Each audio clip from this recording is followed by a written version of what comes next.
بسم اللہ الرحمن الرحیم نحمدہ ونصلی علی رسولہ الکریم اما بعد فاعوذ باللہ من الشیطان الرجیم بسم اللہ الرحمن الرحیم قد جاءکم رسول صدق اللہ العظیم۔ ربیع الاول کا مہینہ ہے، اس مہینے میں ہمارے آقا علیہ السلام تشریف فرما ہوئے۔ دیکھیں، اکثر آپ نے یہ شعر سنا ہوگا، رب فرمایا محبوبہ زمانے سارے تیرے نے، عرش والے فرش والے دیوانے سارے تیرے نے۔ یہ جو شعر ہے اکثر بچے اکثر نعتخوان یہ پڑھتے ہیں، لیکن بعض اوقات لوگوں کو شعر کی سمجھ نہیں آتی تو وہ ویسے ہی گزر جاتے ہیں۔ دیکھیں، آسمان دنیا کے اوپر بھی ہمارے آقا علیہ السلام کے چرچے ہیں، اور اس زمین پر بھی ہمارے آقا علیہ السلام کے چرچے ہیں۔ ابھی یہ کائنات کا نظام نہیں بنا تو رب العالمین نے سارے نبیوں کو آسمان دنیا پہ جمع فرما کر کیا فرمایا، ثم جاءکم رسول، تمہارے پاس وہ رسول آئے گا، تو تم نے کیا کرنا ہے، تم نے پھر اس رسول کا ڈنکا بجانا ہے۔ تو یہ آسمان دنیا کی بات ہوئی کہ وہاں پہ اللہ پاک نے آپ کا تذکرہ فرمایا۔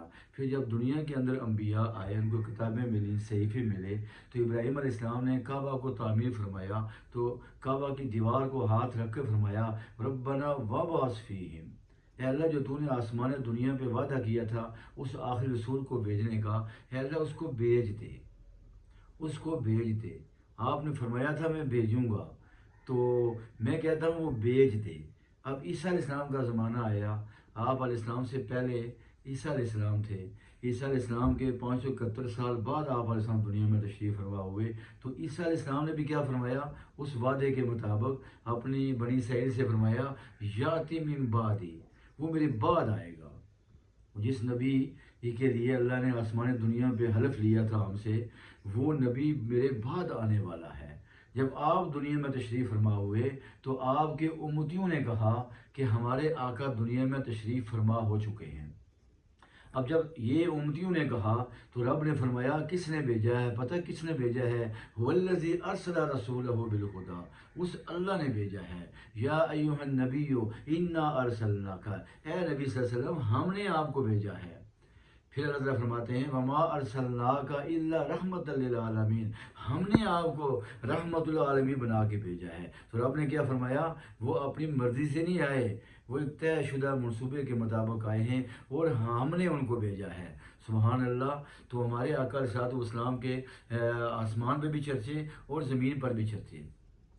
دیکھیں، عیسیٰ علیہ السلام کے بعد امتیوں نے بھی کیا دیا، اور اللہ نے فرمایا کہ میں نے بھیجا ہے۔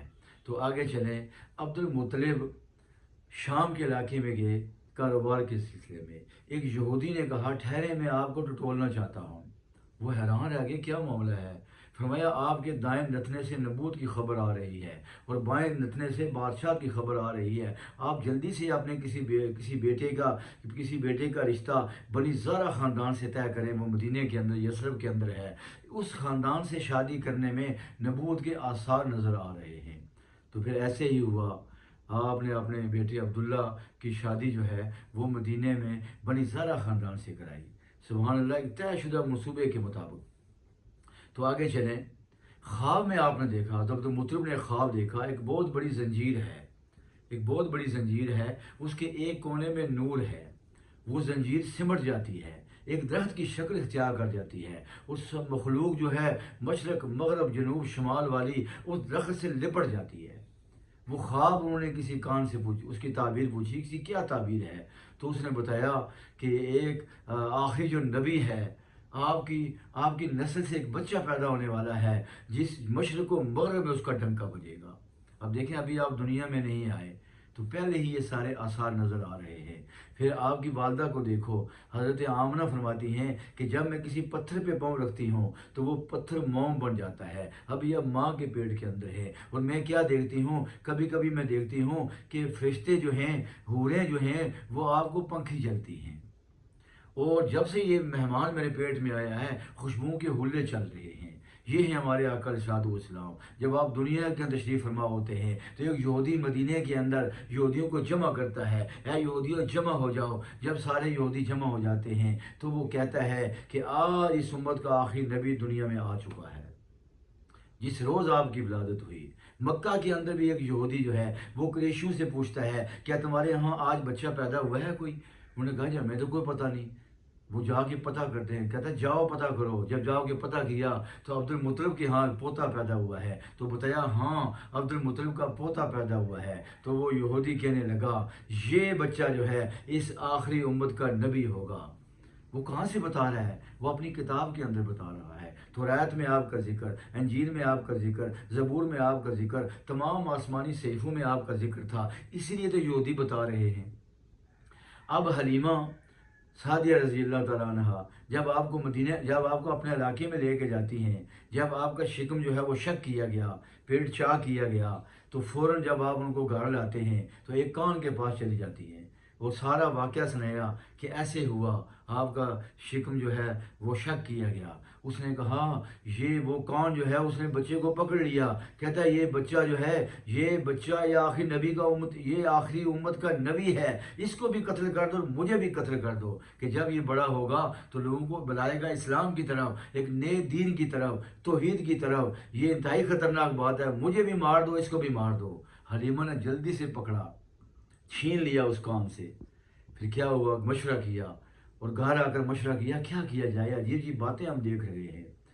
پھر اونٹنی پہ بٹھا کر حارث کے ساتھ، اپنے خامن کے ساتھ وہ مکے واپس آ رہی ہیں آمنہ کے حوالے کرنے کے لیے۔ جب مکے کے قریب پہنچی تو آواز آئی غیب سے، اے مکے والو خوش ہو جاؤ، آج تمہارے پاس وہ رحمت کائنات، وہ ہادی اعظم، وہ آخری نبی ہے، وہ تمہارے پاس آ چکا ہے۔ اب تمہاری سرزمین پر زلزلے نہیں آئیں گے، اب تمہاری زمین پر قحط نہیں آئیں گے، اب تمہاری زمین خزانوں سے بھری رہے گی۔ اللہ اکبر! یہ ہے ہمارے آقا علیہ الصلوۃ والسلام۔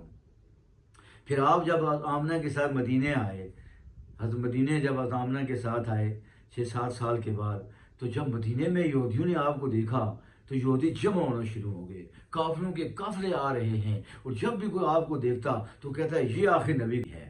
حضرت آمنہ جلدی سے آپ کو مکے میں واپس لے کے آئی۔ تو ہر مقام پہ دیکھیں ہمارے آقا علیہ السلام کے تذکرے ہو رہے ہیں۔ جب آپ پہ پہلی وحی نازل ہوتی ہے، حضرت خدیجہ رضی اللہ تعالیٰ عنہ آپ کو اپنے کزن ورقہ بن نوفل کے پاس لے کے آتی ہیں اور سارا واقعہ سنایا، ایسے فرشتہ آیا تھا غار کے اندر، یہ واقعہ پیش آیا، اس نے کہا یہ آخری امت کا نبی ہے، یہ اس کو مکہ والے نکال دیں گے، اور جب مجھے اللہ نے وہ موقع دیا تو میں آپ کی بھرپور مدد کروں گا۔ اس نے بھی آپ کی نمود کی گواہی دی اور وہ اسلام لے آیا۔ تو دیکھیں پیارے آقا علیہ الصلوۃ والسلام، ابھی نبوت سے پہلے بھی آپ کے چرچے ہو رہے تھے اور نبوت کے بعد بھی آپ کے چرچے ہو رہے ہیں۔ پھر ابو طالب جب آپ کو لے کے شام کے علاقے میں جاتے ہیں تو ایک یہودی کیا کہتا ہے؟ ایک یہودی کہتا ہے یہ بچہ جو ہے آخری امت کا نبی ہے، آپ جلدی سے اس کو واپس لے جائیں، کہیں ایسا نہ ہو کہ جو آگے آپ جائیں عیسائی اور یہودین کو نقصان پہنچا دیں۔ ابو طالب فوراً ان کو لے کے مکے میں واپس آ گئے۔ اللہ اکبر! تو جب آپ پھر کاروبار کے لیے جب آپ جاتے ہیں شام کے علاقے میں، اکیلے جاتے ہیں، تو حضرت خدیجہ کا جو غلام میسرہ بھی آپ کے ساتھ تھا، تو جس درخت کے نیچے آپ تشریف فرما ہوئے وہاں ایک کلیسا تھا قریب، اس کا پادری دوڑتے ہوئے آیا، کہنے لگا کہ میسرہ سے کہنے لگا یہ بچہ کون ہے؟ تو انہوں نے کہا کہ یہ قریشیوں میں سے ہے، یہ قریشیوں میں سے ہے۔ اس نے کہا آج تک اس درخت کے نیچے نبی کے علاوہ کوئی نہیں بیٹھا، آج تک اس درخت کے نیچے کوئی نبی کے علاوہ نہیں بیٹھا، یہ آخری امت کا نبی ہے۔ تو ہمارے آقا علیہ السلام کے چرچے آسمانی دنیا پر بھی، ہمارے آقا علیہ السلام کے چرچے غیروں کی زبانوں پر، توریت کی روشنی میں سارے یہودی کہہ رہے ہیں کہ یہ آخری امت کا نبی ہے۔ تو کیا ہوا؟ رب نے فرمایا محبوبہ زمانے سارے تیرے نے، عرش والے فرش والے دیوانے سارے تیرے ہیں۔ یہ ہمارے آقا علیہ السلام ہیں۔ اللہ تعالیٰ ہمیں آپ سے سچی محبت نصیب فرمائے۔ وآخر دعوانا ان الحمد للہ رب العالمین۔